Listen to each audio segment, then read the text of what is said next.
Alright, it's about 12:10, 12:11, and we're on the way to see Dragon Ball Super Broly, and I'm so excited. I've been waiting so long for this movie, and so has Bradley, Mr. Perfect Fangstein. Kakarot.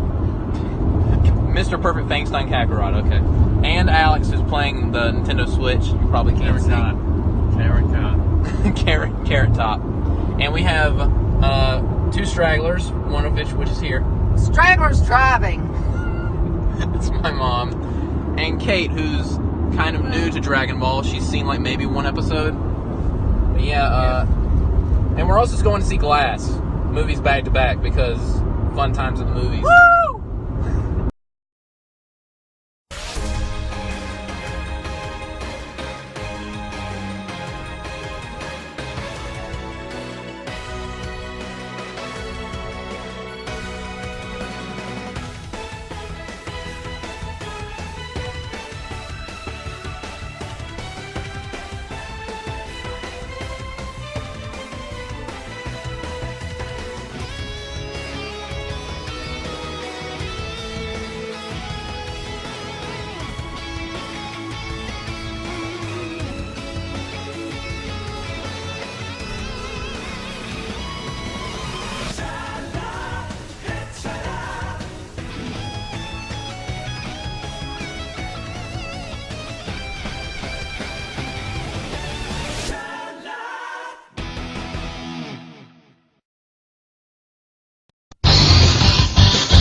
To say I was Dragon Balls deep into this franchise from the get-go is an understatement.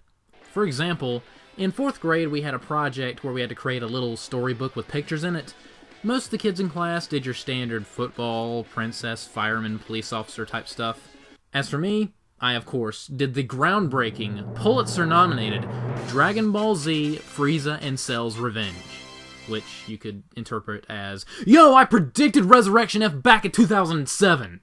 This is big brain time. The plot was pretty simple. One of Frieza's soldiers used the Dragon Balls to resurrect Frieza and Cell so they could get revenge on Goku, Vegeta, and the rest of the gang.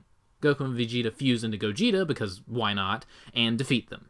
And, my god, this is truly horrendous.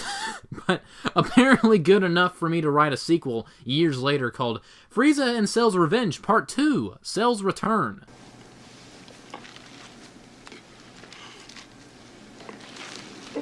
So creative. Also, I misspelled revenge. Plus, around this time, for my church's Halloween party, I dressed up as Majin Vegeta. My mom was like, "I don't think anyone will get it, Joshy." Sure enough, someone immediately came up and said, "Yo, it's Majin Vegeta! That's awesome, dude!" So take that, Mom. Just kidding, I love you so much, Mom. Please don't kill me.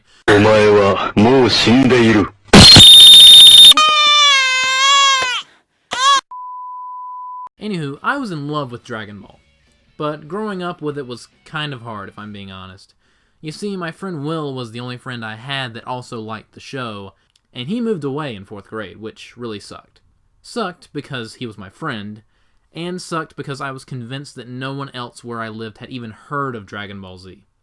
Keep in mind that I live in South Carolina, which is deep into sports country, especially football.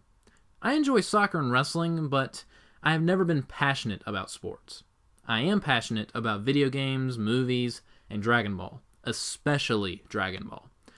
But no one else around me was. No one even liked it, or even heard of it outside my family.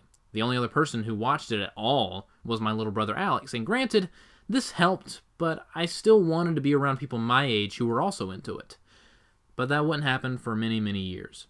I was seen as the weird kid who didn't like football, and I was bullied until 7th grade.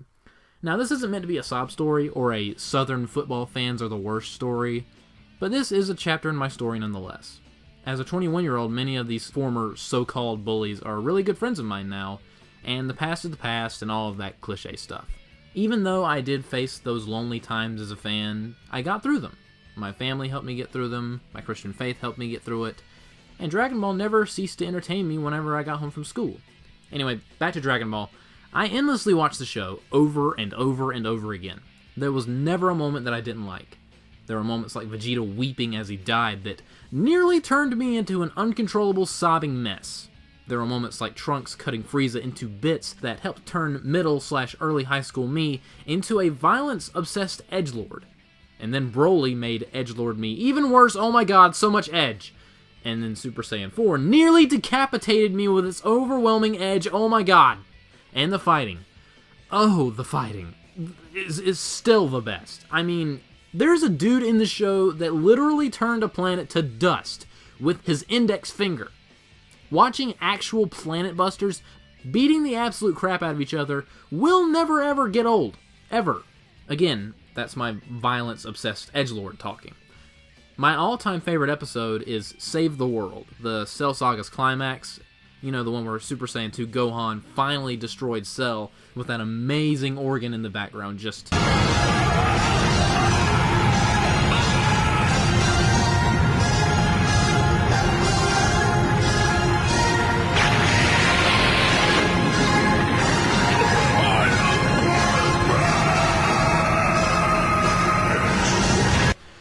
so good.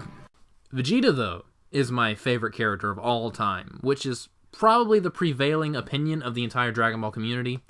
Everything about this guy is quite simply money.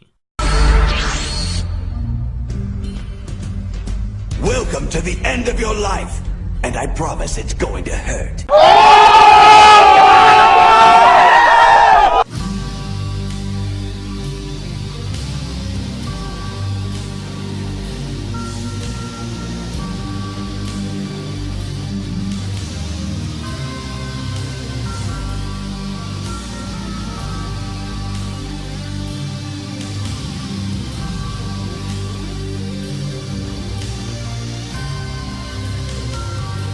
His take no prisoners attitude, his fighting style, how arrogant this lovable douchebag is, the final freaking flash, oh, he's perfect.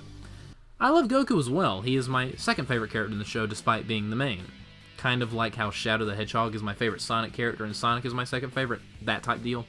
Goku's naive, cheerful, optimistic attitude was always a breath of fresh air to me, which is saying something because again, I was and still am an edgelord. I could go on and on and on about each detail of the show that I adore, but this video is about my journey with Dragon Ball, not a shot-for-shot recap. Oh, and before I forget, I should go ahead and mention that I am a huge fan of the Funimation dub with the Bruce Falconer music, and that's the only version I will ever watch. I know, that's very close-minded, but I just can't with the other versions. I tried Kai, but I never enjoyed it. I don't hate it, and it is much better acted, I will admit, and closer to the manga. But I grew up with the orange bricks for Z-Man, and the blue bricks for Dragon Ball, and the yellowish-green bricks for GT. Call me nostalgia blind if you want, which I fully admit is true, but hey, at least I have an appreciation for the original Dragon Ball. Speaking of GT, the last episode of the show was hard. Even people who hate GT with a passion have respect for this episode because it truly felt like the end of an era with a beautiful array of flashbacks. The ending quote was quite the punctuation, and I felt so sad. It was like seeing a friend leave with only your memories of them remaining, and I feared that this adventure was over. I am so glad that I was wrong.